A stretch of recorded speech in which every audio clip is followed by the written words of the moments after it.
রাজনীতির মাঠ এখন বেশ উত্তপ্ত, কারণ সেনা প্রধানের দিকে আঙুল তুলেছেন জানাক শীর্ষ নেতা হাসনাত আব্দুল্লাহ। তার অভিযোগ, আওয়ামী লীগকে আবারও রাজনীতিতে পুনর্বাসনের চেষ্টা করছেন সেনাপ্রধান।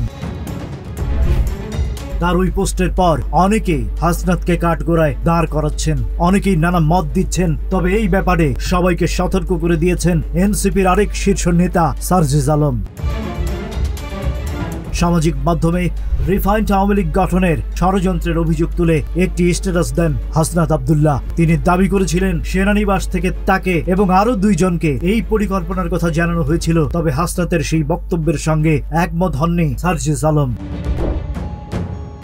রোববার দুপুরে সামাজিক মাধ্যমে দেয়া এক পোস্টে হাসনাতের সেই ব্যাখ্যার সঙ্গে কিছুটা ভিন্ন মত জানালেন সার্জিস। বললেন, 11 মার্চ সেনাপ্রধানের সঙ্গে তিনি এবং হাসনাত বৈঠক করেছিলেন। সেনাপ্রধানের বক্তব্যের পরিপ্রেক্ষিতেই তারা সেই আলোচনায় অংশ নিয়েছিলেন।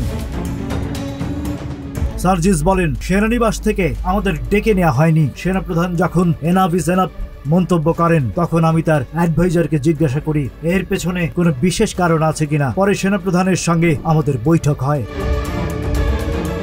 তিনি দাবি করেন, রিফাইন্ড আওয়ামী লীগ গঠনের বিষয়ে কোনো চাপ দেওয়া হয়নি, বরং সেনাপ্রধান ভবিষ্যতে দেশের রাজনৈতিক পরিস্থিতির স্থিতিশীলতা নিয়ে তার দৃষ্টিভঙ্গি জানিয়েছিলেন। পোস্টের শেষে সার্জিস বলেন, যদি কেউ হাসনাতের দিকে বন্দুক তাক করে তাহলে তার সামনে দাঁড়ানোর প্রতিশ্রুতি আমাদের রয়েছে। তবে সহযোদ্ধার বক্তব্য সংশোধন করার প্রয়োজন হলে আমরা তা করব। এদিকে আওয়ামী লীগের সংশোধিত একটি পক্ষের রাজনৈতিক পুনর্বাসনে রাজি হতে ক্যান্টনমেন্ট থেকে চাপ পাওয়ার বিষয়ে হাসনা যে দাবি করেছেন তার প্রতিক্রিয়া জানিয়েছে সেনাবাহিনী। গেল শনিবার গণমাধ্যমকে দেয়া সেনা সদরের এক বিবৃতিতে এই প্রতিক্রিয়া জানানো হয়। হাসনাত আব্দুল্লাহর পোস্টকে সম্পূর্ণ রাজনৈতিক স্ট্যান্ডবাজি ছাড়া অন্য কিছু নয় বলে মন্তব্য করা হয়েছে সেনা সদরের বিবৃতিতে। এছাড়া এই ছাত্রনেতার বক্তব্যকে অত্যন্ত হাস্যকর ও অপরিপক্ক গল্পের সম্ভার হিসেবেও আখ্যা দিয়েছে সেনাবাহিনী।